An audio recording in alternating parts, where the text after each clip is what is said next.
Sábado, 9 de julho, vamos aos destaques desta edição. Homem é esfaqueado e foge do hospital para se vingar. Mulher ameaça pacientes de hospital particular em Patos de Minas. Você vai ver também que homem esfaqueia mãe e filho.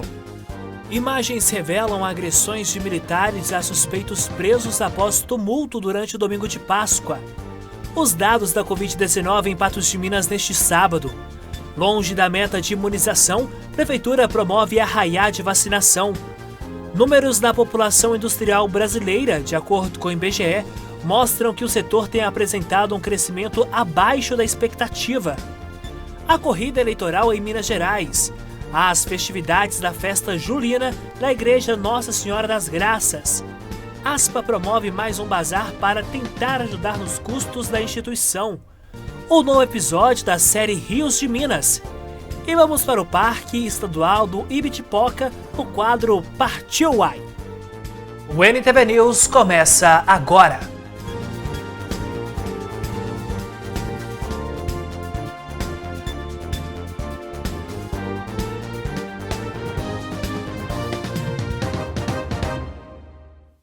Boa noite. Agora são 7h03.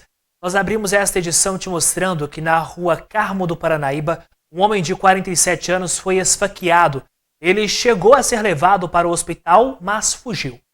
Segundo informações da Polícia Militar, o suspeito de 41 anos teria se envolvido em uma briga com a vítima, se apoderado de um canivete e desferido vários golpes. A vítima foi socorrida pelo SAMU e encaminhada para o Hospital Regional Antônio Dias. Essa vítima sofreu ferimentos no braço direito, mão direita, costas, tórax e rosto. Ele ficou internado por algumas horas e, quando acordou, retirou os acessos e saiu do hospital. Segundo testemunhas que estavam no local, ele disse que iria matar o seu agressor. O agressor foi preso e não soube precisar qual teria sido o motivo desse desentendimento. Ele apresentou 3 versões distintas: briga por mulher, negociação de diamante e que teria apenas se defendido após sofrer ameaças. A vítima, que fugiu do hospital, ainda não foi localizada, mas como seu agressor se encontra preso, não há possibilidade de que essa vingança seja de fato concretizada. Nós já vamos voltar com a Andressa, porque uma mulher ameaçou esfaquear pacientes de um hospital particular no centro de Patos de Minas na manhã deste sábado. A mulher de 45 anos chegou no pronto atendimento de um hospital localizado aqui na Avenida Getúlio Vargas, armada com uma faca de serra, e começou a falar várias frases sem nexo. Após a chegada da polícia militar, ela se trancou no banheiro. Só após um tempo de conversa, ela decidiu então entregar a faca e aceitou ser medicada pelo SAMU. Após essa medicação, ela foi encaminhada pela unidade de pronto atendimento. A suspeita é de que ela tenha sofrido um surto psicótico. Segundo informações de testemunhas que estavam no local, ela já frequentou o hospital em outras ocasiões, mas nunca tinha apresentado um comportamento agressivo. Agora você vai ver que um homem esfaqueou mãe e filho com golpes de facão. O crime aconteceu no bairro Jardim Peloso. Segundo informações do boletim de ocorrência, a mulher, de 48 anos, estava na casa de uma amiga quando começou a ser xingada pelo seu vizinho dos fundos. Na tentativa de tentar entender o que estava acontecendo e conversar para que ela parasse de ser agredida verbalmente, ela foi até a casa do suspeito. Nesse momento, ele pegou um facão e passou a agredi-la. O filho dela, de 24 anos, acabou vendo a situação e tentou intervir para separar os dois. Foi nesse momento que ele também acabou sendo atingido pelo facão. O suspeito ainda ameaçou as vítimas de morte e os familiares que estavam presentes no local. A mãe e o filho procuraram a unidade de pronto atendimento, foram socorridos pelo SAMU e trazidos aqui para o Hospital Regional Antônio Dias com diversos ferimentos pelo corpo. A Polícia Militar foi acionada e fez diversas diligências na tentativa de encontrar o suspeito. Até o momento, ninguém foi preso. Imagens revelam agressões de militares a suspeitos presos após um tumulto durante o domingo de Páscoa em Presidente Olegário. A ocorrência teve início da tarde do domingo de Páscoa em Presidente Olegário, quando jovens que promoviam uma ação solidária circulavam pelo bairro Andorinhas em um veículo com um som alto distribuindo chocolates. Após denúncias de direção perigosa, iniciou-se um tumulto entre a polícia militar e os envolvidos, que resultou na apreensão de uma motocicleta. Durante a ocorrência, os militares chegaram a utilizar balas de borracha e granadas de gás lacrimogênio e houve a detenção de 5 envolvidos. Pela madrugada, um vídeo feito por pessoas que estavam de fora do batalhão de polícia mostrava um militar desferindo um tapa no rosto de um dos detidos durante a madrugada, o que culminou numa investigação em desfavor do PM. Inicialmente, a investigação se deu pelo fato de contravenção penal de crime de resistência. Após a ida do pessoal para a delegacia, houve essa informação de que houveram agressões policiais e também diversos vídeos saíram à mídia, né, de populares ali que teriam feito aquela gravação lá no local. Eu requeri perante a delegacia e o próprio batalhão que as imagens do destacamento de Presidente Olegário fossem fornecidas para a investigação. E foi assim que nós tivemos acesso a essas imagens, em que, salvo melhor juízo, que também vai ser analisado, elas comprovaram aí o que os próprios conduzidos alegaram, de que foram agredidos imotivadamente dentro do destacamento da Polícia Militar. As imagens das câmeras de segurança do interior do batalhão mostram o mesmo PM, que estava paisana trajando regata, bermuda e chinelo, adentrando na cela e agredindo os presos. Na ocasião, ele havia alegado que a agressão registrada pelos populares havia ocorrido devido ao fato de que os presos estavam tentando se soltar das algemas. A princípio, seria uma mera lesão corporal, né? Mas agora também surgiu dessas imagens que a informação inserida num documento público, a princípio, ela não é verdadeira.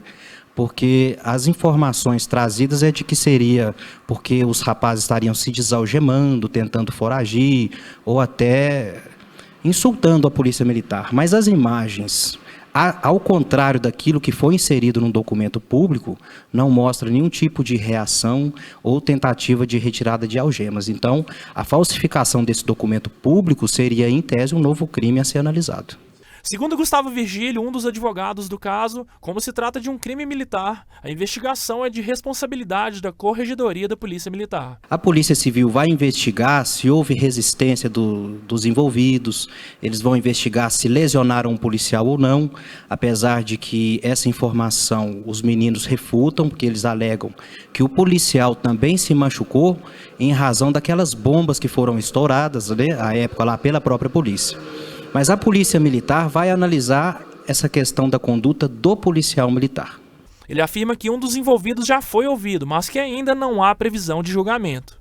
Nós esperamos, sinceramente, que isso seja analisado de forma séria e responsável, porque isso, querendo ou não, poucos denigrem a imagem de muitos. E a gente sabe que a instituição da Polícia Militar é uma instituição muito séria e eu acredito que eles vão rechaçar isso com veemência. Ainda hoje no NTV News, os dados da Covid-19 em Patos de Minas. E longe da meta de imunização, a Prefeitura promove arraiá de vacinação. Nós voltamos já.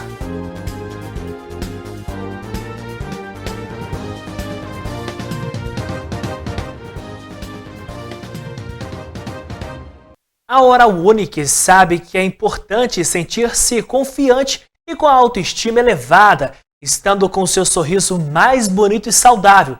Por isso, eles oferecem soluções completas em tratamentos odontológicos. A Oral Unique é uma rede de clínicas premium, com os melhores especialistas, atendimento humanizado, praticidade e conforto. Você pode ter o seu melhor sorriso estampado no rosto para encarar a vida com mais alegria.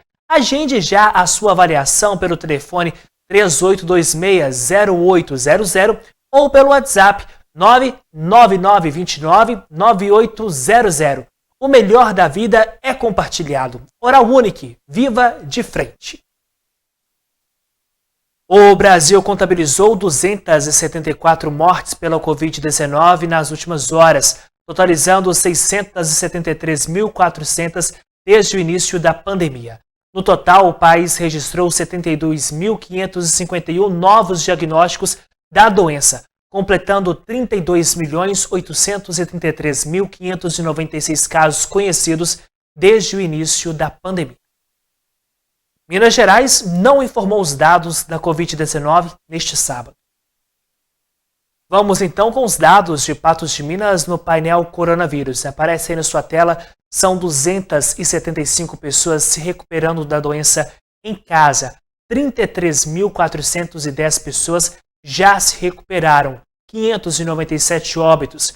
Desde o início da pandemia, Patos teve aí 34.286 casos confirmados.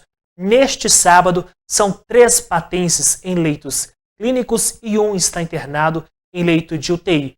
Pessoas fora Patos de Minas, mas que estão internadas no município, são 5 em leitos clínicos e 1 está em leito de UTI. Devido à baixa cobertura na vacinação de rotina em Patos de Minas, o município está promovendo neste mês de julho o arraiá de vacinação. A principal preocupação da vigilância epidemiológica é em relação às vacinas de Covid-19 e influenza.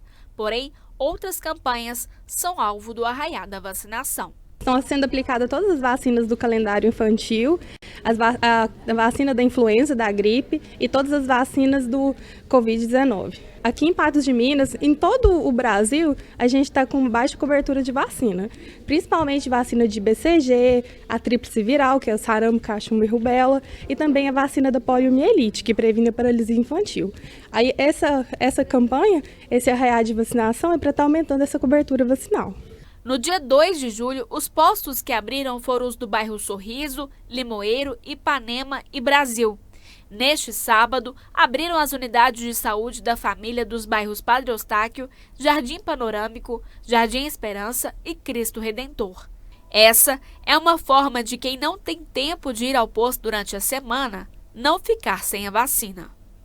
Justamente para poder abrir essa oportunidade para quem trabalha, né, tem um horário que é difícil de comparecer à unidade para estar atualizando os cartões, tanto dos filhos como deles mesmos, dos pais ou de toda a família, né, está sendo disponibilizado todo sábado de julho, tá? A gente dividiu por unidades, né? Cada sábado tem pelo menos 4 unidades abertas, de 8 às 4 horas, para estar fazendo essa atualização vacinal.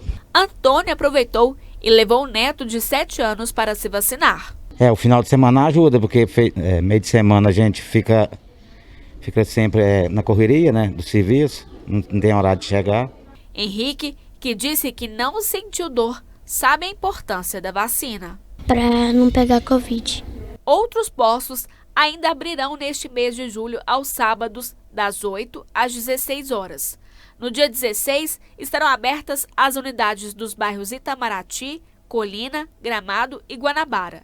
No dia 23, os postos que irão abrir são os do bairro Sebastião Amorim, Jardim Paulistano, Alvorada e Novo Horizonte. E, por fim, no dia 30, abrirão os postos dos bairros Nova Floresta, Lagoa Grande e Jardim Paraíso. Aí é importante trazer um documento pessoal e o cartão de vacinas. Caso não tenha o cartão, a gente aqui tem disponível, mas se tiver melhor ainda, que a gente já consegue ver direitinho as doses que já foram aplicadas. Ainda hoje você confere que números da produção industrial brasileira, de acordo com o IBGE, mostram que o setor tem apresentado um crescimento abaixo da expectativa. E você confere a corrida eleitoral em Minas Gerais. 19h20, de volta para te mostrar que números da produção industrial brasileira divulgados desta semana pelo IBGE mostram que o setor tem apresentado um crescimento abaixo da expectativa e segue com desempenho abaixo do padrão pré-pandemia. Alta do dólar, aumento do valor do frete, carga tributária elevada, tudo isso somado à pandemia tem como resultado a dificuldade da indústria em conseguir insumos e, na falta deles, os prejuízos vêm em efeito cascata. A pandemia afetou vários setores da economia.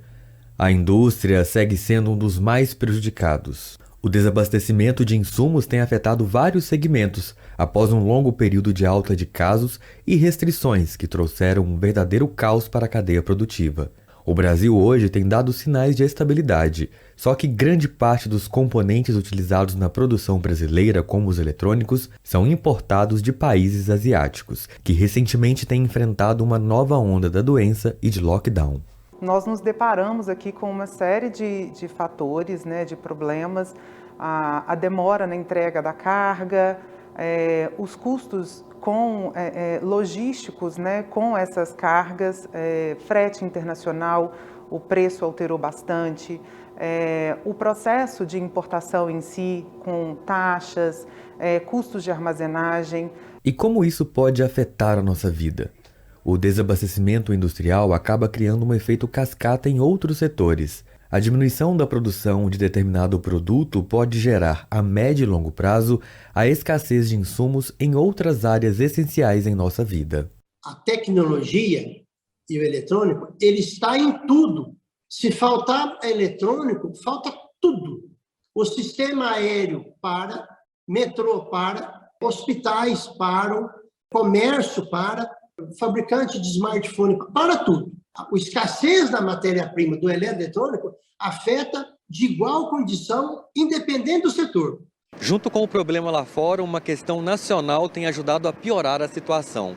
É que depois de muito tempo de negociação, o produtor ainda vai ter que esperar a liberação do produto importado quando ele chegar no Brasil.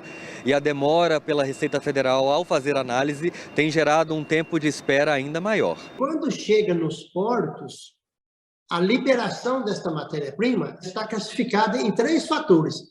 Canal verde, canal amarelo e canal vermelho. Quando ela é classificada canal verde, ela passa direto e vai para a fábrica produzir. Quando é canal amarelo, eles checam a documentação em 2 dias, ou no máximo, libera a mercadoria e vai para as empresas para produzir. E quando ela é classificada em canal vermelho, ela vai para o estoque. Fica 90 dias, 120 dias, 150 dias e não vem a matéria-prima para as fábricas. Nós temos diversas empresas do Vale da Eletrônica sofrendo muito, porque conseguiu puxar a matéria-prima da Ásia para o Brasil e está parada na aduana sem liberar. Essa demora tem afetado todo tipo de negócio. Um exemplo é a empresa em que o Fernando é diretor comercial. Mesmo com o planejamento, o impacto causado pela demora na liberação na aduaneira causou atraso na entrega. Nós estamos com 50% da nossa linha de produção parada. Esses colaboradores, a gente teve que dar férias coletivas, porque nós temos mercadorias nossas paradas em Santos, no Porto Seco de Varginha, em Viracopos, e temos também em Manaus. Nós procuramos a Receita Federal para comentar a situação. O órgão se limitou a dizer que não vai comentar o assunto. Uma ação que pode minimizar e resolver o problema é a produção desses insumos no Brasil. Isso já está no radar do Vale Eletrônica, que já tem um projeto para concentrar parte da produção em Santa Rita do Sapucaí, no sul do estado. A proposta de ter uma produção de semicondutores aqui no Vale Eletrônica, ela é consistente. É porque aqui nós já temos a ambiência, nós temos mão de obra especializada, nós temos salas limpas, nós temos tudo para funcionar. O que precisa aqui é instalar a linha de produção. A analista da Federação das Indústrias de Minas Gerais acredita que esse pode ser um passo inicial para a solução, mas que depende de incentivos públicos. A gente precisa de incentivos, apoio do governo, políticas que contribuam para o desenvolvimento industrial, fortalecimento da nossa indústria, porque a indústria ela é capaz, né, de movimentar e de gerar a economia, de produzir muitos empregos, e isso é essencial para o desenvolvimento do país. Além de afetar o abastecimento de produtos essenciais, a alta procura e baixa oferta deixa os insumos mais caros para quem consegue comprar. A produção em território nacional deixaria o processo de compra mais rápido e mais barato. E isso é importante porque lembra do efeito cascata? Se o insumo fica mais caro para a indústria, uma hora vai acabar chegando no nosso bolso. O que mais impactou no custo do produto, a parte logística. Chegou o preço aí quase multiplicando por 20 vezes e agora está aí na casa dos 10, 12 vezes o que nós pagávamos lá em 2018. E isso impactou muito no preço dos produtos. O Instituto Genial Quest realizou pesquisa de intenção de voto para o governo de Minas Gerais. 1.480 pessoas foram entrevistadas entre os dias 2 e 5 de julho. A margem de erro é de 2,5 pontos percentuais para mais ou para menos. No primeiro cenário da pesquisa, Romeu Zema, do Novo, lidera, com 44% das intenções de voto. Alexandre Calil vem na sequência, com 26%. Carlos Viana, do PL, tem 2%. Vanessa Portugal, Renata Regina, Miguel Correa, Marcos Pestana e Lorene Figueiredo, 1% cada um. 9% branco, nulo ou não vão votar. Os indecisos neste cenário ocupam 15%. Já em um segundo cenário, Romeu Zema lidera novamente com 46% das intenções de voto, seguido de Alexandre Calil com 29%, Carlos Viana em terceiro lugar com 5%, 12% dos indecisos e branco, nulo ou não vão votar 8%. Já em um segundo possível turno, Romeu Zema venceria com 50% das intenções de voto sobre 34% de Alexandre Calil. Já um segundo turno entre Romeu Zema e Carlos Viana perderia, teria apenas 15% das intenções de voto, enquanto Romeu Zema teria 61%. E a Quest Consultoria, contratada pela Genial Investimentos, realizou pesquisa em Minas Gerais para a intenção de votos para o cargo de presidente do Brasil. Foram ouvidas 1.480 pessoas entre os dias 2 e 5 de julho. No primeiro turno em Minas Gerais, Lula lidera com 46% das intenções de voto, seguido por Jair Bolsonaro, que tem 28%. Ciro Gomes vem na sequência com 6%. André Janones, do Avante, 2%. Simone Tebet, do MDB, 1%. Mesma pontuação de Pablo Marçal. Não pontuaram Vera Lúcia, Felipe Dávila, Sofia Mazano, José Maria Imael, Leonardo Péricles, Luciano Bivar. Indecisos ocupam 7% na pesquisa. O mesmo percentual, branco, nulo e não pretendem votar. O Instituto também realizou pesquisa de intenção de voto em segundo turno entre Lula e Bolsonaro. O resultado demonstra que o ex-presidente está à frente, com 55% dos votos do eleitorado mineiro, enquanto o atual ficou com 30%. A gente muda agora completamente de assunto. Envelhecer, uma realidade da qual ninguém pode escapar com vida. O ideal é que o processo ocorra de forma saudável, junto com as pessoas que se ama. Mas nem sempre nem sempre o idoso recebe a assistência adequada e garanta a qualidade de vida. E se o idoso pertencer ao grupo LGBTQIA+, então, aí tende a ficar mais difícil. Ela sempre desejou ter uma vida tão promissora. Desobedeceu seu pai, sua mãe no estado, a professora. Ela jogou tudo pro alto, deu a cara pra bater. Pois pra ser livre e feliz tem que ralar. A música da cantora Linda Quebrada fala sobre tabus e rótulos que acabam limitando as pessoas LGBTQIA+. E para uma certa parcela da população, o desafio vem em dose dupla. Além de enfrentar a discriminação contra a orientação sexual, os idosos que fazem parte desse grupo ainda lidam com preconceito contra o envelhecimento. A gente tende a colocar e pensar as pessoas como todas iguais, sem levar em consideração essas especificidades. E no caso da velhice LGBTI+, ela pega principalmente em dois aspectos, tanto nos aspectos da orientação sexual e ou da identidade de gênero, mas também na questão etária.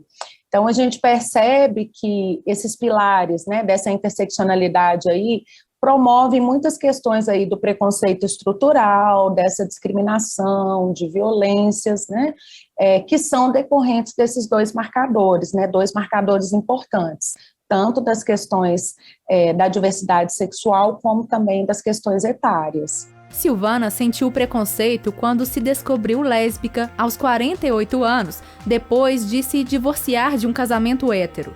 Hoje, aos 61, avalia que o mais difícil foram as relações que precisou romper para ser feliz. Quando as pessoas da família e as pessoas da sociedade em geral começaram a me pedir para ser discreta, ou seja, invisível em relação a isso, não manifestar isso publicamente, eu não aceitei. Eu falei, não, eu quero ser uma mulher completa, lésbica e aceita em todos os ambientes que eu vou. Então, eu não vou ceder a essa pressão para essa invisibilidade. É uma perda, né? Isso gera uma vulnerabilidade emocional, né? Gera uma sensação de que você não tem uma rede de suporte. A gente ainda não está preparado para entender que a nossa população está envelhecendo, né? Os dados já vêm apontando isso. Ainda há uma dificuldade para se lidar com as velhices de modo geral, ainda mais em relação às velhices LGBTI+, né? Inclusive por não termos políticas públicas específicas com essas temáticas, né? Que traga essa interseção entre as questões etárias e a pauta da diversidade sexual. Os estigmas, a invisibilidade e a falta de dados sobre esse grupo levaram o Núcleo Jurídico de Diversidade Sexual e de Gênero da Faculdade de Direito da UFMG a iniciar um estudo para traçar um diagnóstico do envelhecimento da população LGBT+, em Belo Horizonte. Até agora, 60 pessoas foram ouvidas sobre aspectos socioeconômicos, vínculos familiares, saúde física e mental, violação de direitos e violência, sexualidade, casamento, consumo e turismo. A gente vê que dentro do recorte, né, LGBT+, pessoas trans e pessoas travestis, ela tem uma precariedade maior de acesso aos serviços públicos, uma precariedade maior de afetividade dentro da família, né, de ter pouco contato, pouca relação familiar, um isolamento familiar maior, né. O projeto Longeviver LGBT+, conta com o apoio da Prefeitura e pretende subsidiar a formulação de políticas direcionadas a esse público. O primeiro grande passo para que a qualidade de vida dessas pessoas melhore em todos os sentidos, no âmbito familiar, no âmbito social, no âmbito político, né, elas serem ouvidas, vistas e reconhecidas. Porque em espaços LGBTs não estão preparados para receber pessoas idosas. E espaços que são para pessoas idosas, às vezes não estão preparados para receber pessoas idosas LGBT. Então, a política pública que eu acho seria essa questão da educação, a questão dos meios de comunicação, né? Que haja agora essa discussão do censo demográfico, que era para, já no censo demográfico desse ano, haver uma pesquisa sobre a orientação sexual das pessoas e que parece que não vai ser possível, dizem que por causa de tempo e de orçamento. Eu acho uma pena, eu acho lamentável, porque vamos ficar mais 10 anos sem saber a realidade da população LGBT no Brasil.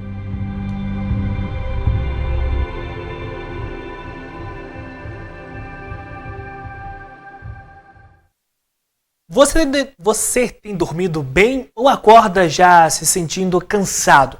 Uma nova diretriz da Associação Norte-Americana do Coração inclui os padrões de sono entre os fatores de risco para enfermidades como infarto e acidente vascular cerebral. No Brasil, estima-se que 73 milhões de pessoas sofram com a insônia. Um sono de qualidade é essencial para a saúde mental e física. Dormir bem é um hábito que deve ser inserido na rotina, pois ele restaura o organismo, repõe energia e regula o metabolismo. Atualmente, grande parte dos brasileiros tem dificuldades para dormir, e isso causa irritabilidade, falta de atenção, fadiga e pode desenvolver distúrbios do sono. Na apneia obstrutiva do sono, os sintomas mais frequentes são roncos, paradas de respiração percebidas durante o sono, ou pelo próprio paciente, ou pela pessoa que dorme junto dele no quarto, e também essa sonolência diurna excessiva, que também vai levar a esses sintomas de alteração de memória, concentração, além de aumentar em até 40 vezes o risco cardiovascular desse paciente para ter um derrame cerebral, em até 20 vezes o risco desse paciente vir a ter um infarto agudo do miocárdio precoce. Alguns destes distúrbios podem surgir em qualquer idade.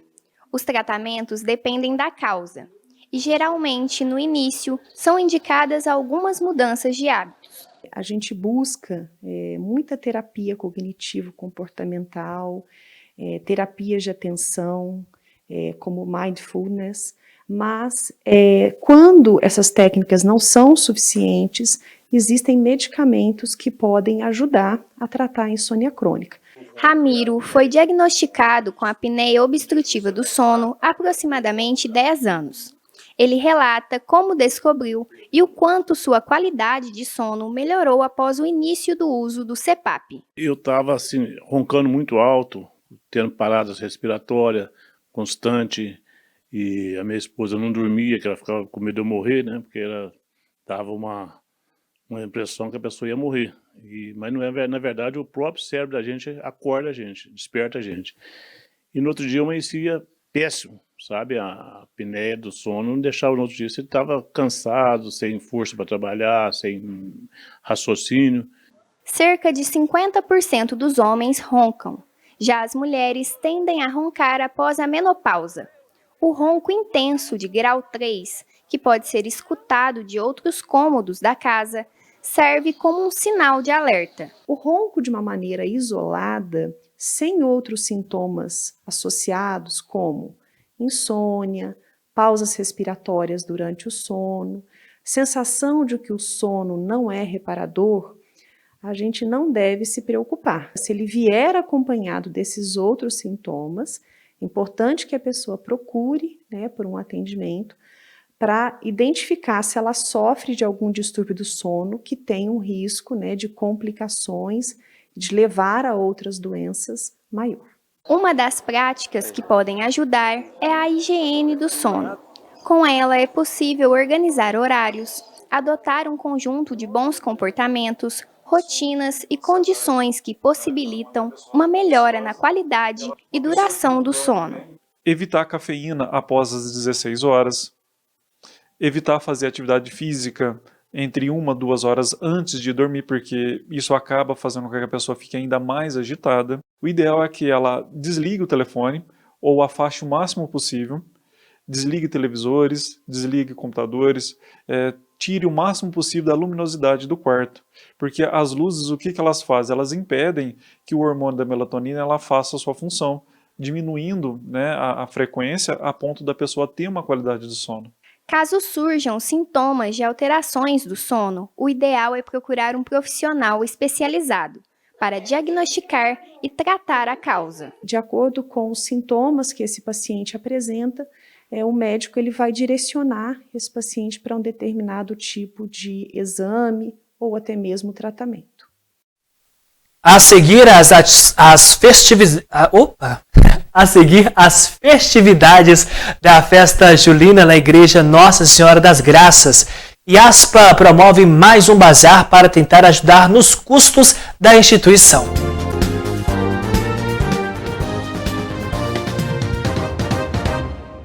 Já começou a tradicional festa julina da Igreja Nossa Senhora das Graças e da Medalha Milagrosa. As festividades vão até o dia 17 de julho. A festa julina é uma tradição da igreja desde a época em que ela fazia parte da comunidade do Rosário, mas não era considerada uma paróquia, o que mudou depois do mês de fevereiro. A programação da festividade é a seguinte.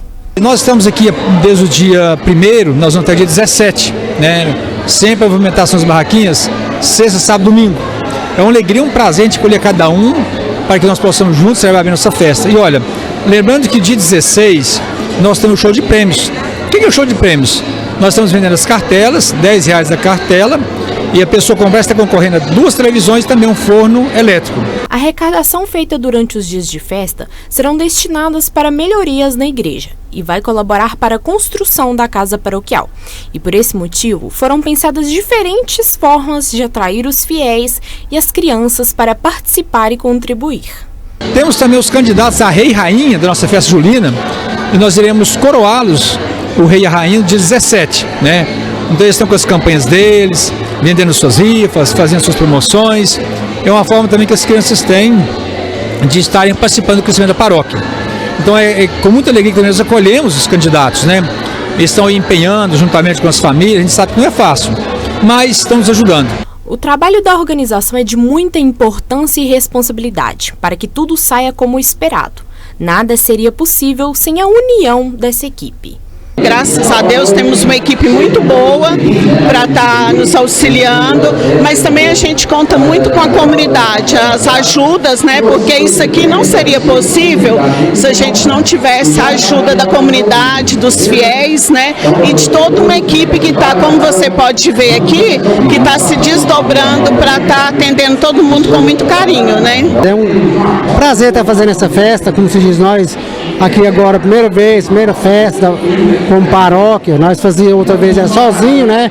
Nós pertencíamos ao Rosário e agora, desde fevereiro, nós virou paróquia. Nós agora, hoje, nós temos um líder, que é o padre, junto com a gente, como se diz, ajuda demais a nós, da organização, e também aos fiéis que vêm aqui participar. Para preparar a canjica, macarrão, arroz carreteiro, pastel e entre outros pratos típicos comuns nas festas julinas, a paróquia contou com doações e patrocínio de alguns parceiros.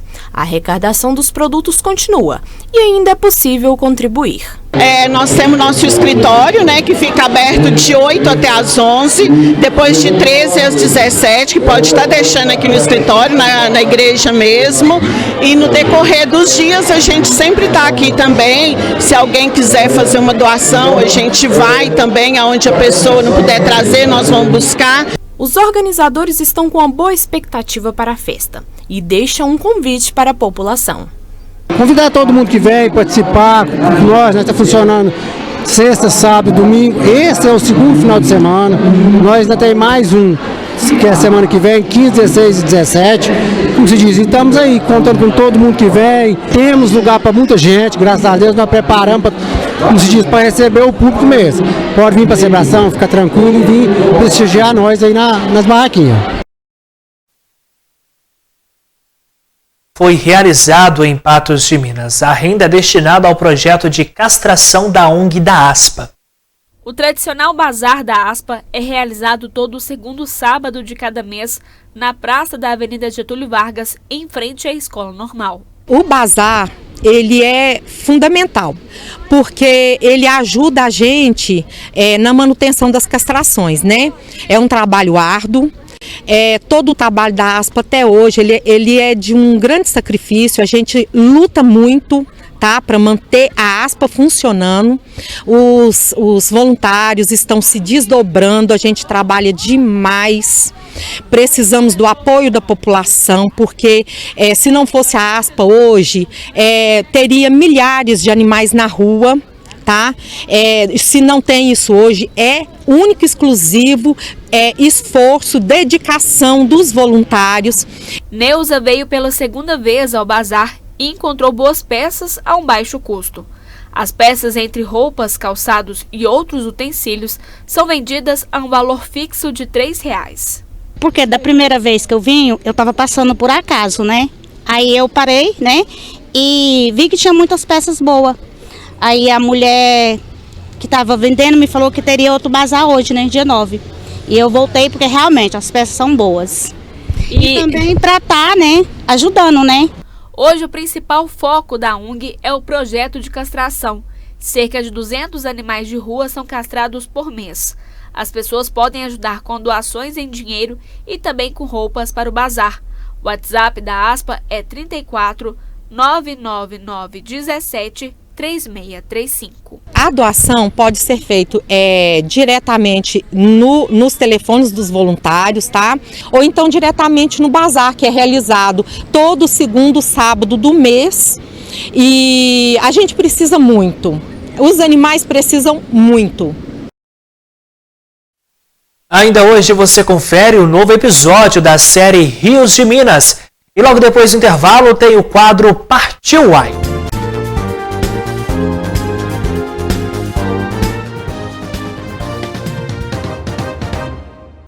Dando sequência à nossa série Rios de Minas, no século XVII, o bandeirante Borba Gato se aventurou pelo interior do país em busca de ouro e pedras preciosas. O caminho?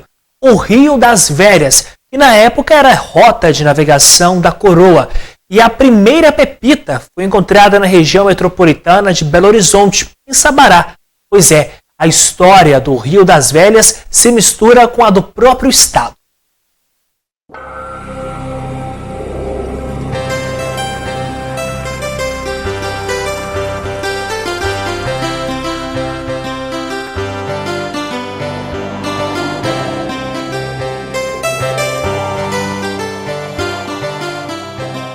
Tudo tem um começo. E já reparou que muitas cidades iniciaram a ocupação bem na beira de rios? Por necessidade de fonte de água, referência geográfica e cobiça por ouro, a história das Minas começa com os pés na água corrente. Foi assim com São Francisco, que ajudou a formar os Gerais das Minas. E o Velhas foi o apoio dos madeirantes, pioneiros a realizar o sonho dourado. Do Rio das Velhas teve uma função primordial nesse início de abastecer as minerações, de abastecer os pequenos arraiais, como Sabará, no caso de Ouro Preto, que era nascente do Rio das Velhas, e vai aí para baixo também em outras regiões, como Jequitibá, por exemplo. Tão importante que Jequitibá tornou-se, que lá virou uma espécie de registro, chamado registro, onde se cobrava um imposto pela passagem de tropas, passagem etc. Pagava inclusive pela passar com ouro ali. E Jequitibá, cidade da região central mineira, tem hoje pouco mais de 5.000 moradores. Foi aqui que encontramos a Poliana, a presidenta do Comitê da Bacia do Rio das Velhas. Ribeirinha, ela fez carreira acadêmica e política em função do Velhas. Bom, a minha relação com o rio ela começa com 15 dias de idade, sabe? Quando eu atravessei o rio a primeira vez. A comunidade onde meus pais moram fica de uma margem do rio e a da família dos meus avós na outra margem. Meus tios também eram pescadores, né? Viviam muito em função do rio. Eu via esse rio caudaloso, com água límpida, com muito peixe, mas eu também via se transformar. Ficar verde no período da seca, definhar. Eu sempre perguntava o que eu posso fazer para contribuir, para mudar mesmo esse cenário, né? A cidade foi um dos 10 povoados formados às margens do Velhas. As mesmas vistas por Richard Burton, famoso aventureiro inglês que desbravou o rio em meados do século XIX e descreveu aspectos culturais e históricos na região central de Minas. O lugar seria um paraíso se um vapor passasse por lá uma vez por mês. Os jardins, hortas e pomares, perto do rio, oferecem uma bela vista do arraial na margem oposta, com sua capela, tendo ao fundo ao longe montanhas azuis. A matriz do Santíssimo Sacramento foi construída em 1788 e é mais uma das várias igrejas centenárias espalhadas por Minas Gerais. Mas é claro que os primeiros habitantes dessa região chegaram antes disso. Os primeiros registros datam de 1670, com as expedições do bandeirante Borba Gato. Ele simplesmente semeava comunidades ao longo do Rio das Velhas. E Jequitibá, um dos primeiros municípios do estado, quase se torna a capital de Minas. Uma lei da província da época chegou a ser aprovada no final do século XIX. A transferência de Vila Rica para Jequitibá só não aconteceu porque o governante da época vetou a lei, alegando falta de recursos. A intenção do governo português, do governo do Império e do governo de Minas Gerais era fortalecer a economia ligada ao ferro, porque o ouro já estava difícil de tirar no século XIX. Mas sempre tudo em volta do famoso Rio das Velhas. O Rio São Francisco é chamado o Rio da Integração Nacional. Eu posso dizer que o Rio das Velhas é o Rio da Integração de Minas Gerais. Hoje a população das margens não vive mais em função do ouro, se dedicando a outras atividades. Seu Ladinho é um dos pescadores mais tradicionais de Jequitibá. Já pescou peixe digno de foto. O dourado é a espécie símbolo do Rio das Velhas. Mas bichão desse tamanho está difícil de ver hoje em dia. 50 anos para cá, o Rio das Velhas vai só morrendo, né? Cada vez pior. Você vê que, olha, está praticamente nascer com a cor da água, tá aí. Essa cor aí não é normal, não? Não, essa água aí é potável. Só que podia tomar ela direto e reta, aí quando a gente pescava aí, podia tomar ela igual água mineral. Você vem aqui, pesca, não leva nada para casa, que alegria que você vai ter? Não vai ter alegria nenhuma. Diminuição de peixes é um processo histórico. Ao longo dos séculos, cada povoado foi ocupando espaços que antes pertenciam ao rio. Não deu outra. No século XXI, a população sofre com eventos extremos do rio. Como se não bastassem as enchentes, o esgoto e outros contaminantes lançados na água matam a diversidade do Aimi, atrapalhando a fonte de renda de muitos ribeirinhos e ameaçando a segurança hídrica. Assunto da próxima reportagem da série Rio de Minas, temporada Rio das Velhas.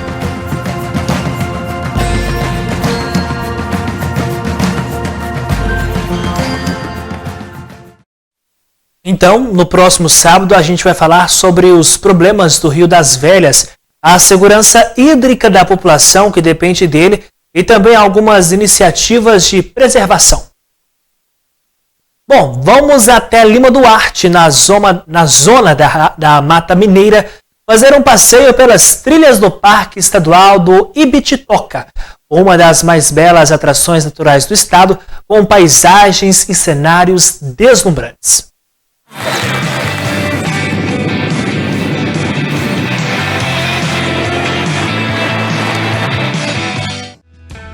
Localizado na região sudeste, na zona da Mata Mineira, a 27 quilômetros de Lima Duarte, fica o distrito conhecido como a Vila de Conceição de Ibitipoca.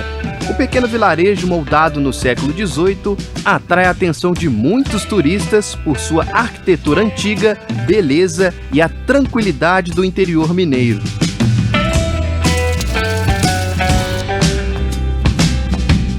Com uma população estimada em 1.500 pessoas, a Vila Mineira atrai turistas durante o ano todo.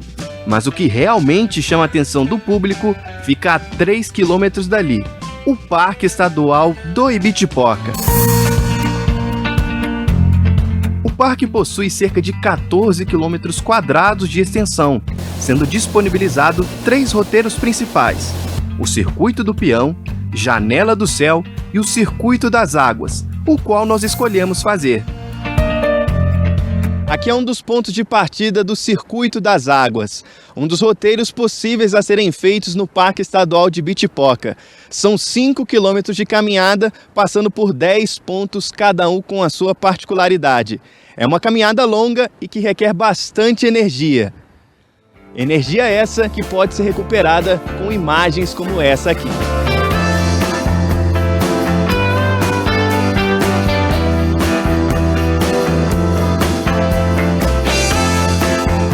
Lago dos Espelhos.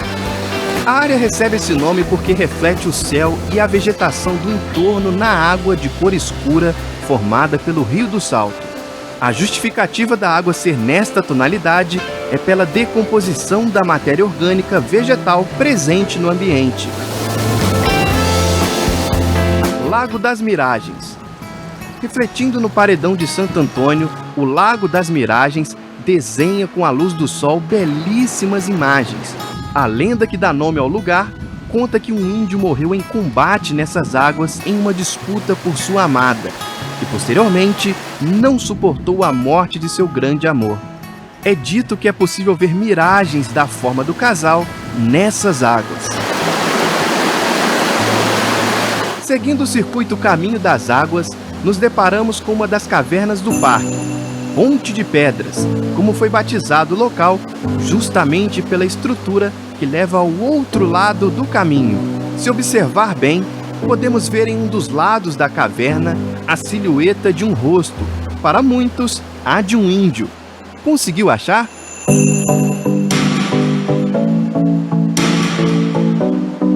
Para conhecer todo o parque é necessário mais de um dia. A estimativa para fazer os 3 circuitos formados é de pelo menos 19 horas. O ponto mais alto e mais cobiçado pelos visitantes se estende em um caminho de aproximadamente 19 quilômetros, que são recompensados com a Janela do Céu. A bela vista já vale a visita, mas para quem curte um banho de água gelada, pode ficar à vontade para aproveitar as águas cristalinas que se formam no local. É um excelente lugar para relaxar e atualizar as fotos do feed nas redes sociais. Só não é permitido chegar muito próximo à beirada para evitar acidentes. Na volta da Janela do Céu, também vale uma parada na Cachoeirinha, um outro ponto para se refrescar. As visitas ao parque devem ser agendadas. É possível solicitar um guia para fazer as trilhas ou seguir por conta própria. Se dê um tempo para conhecer as maravilhas que aqui se encontram e criar o seu próprio roteiro dentro do parque.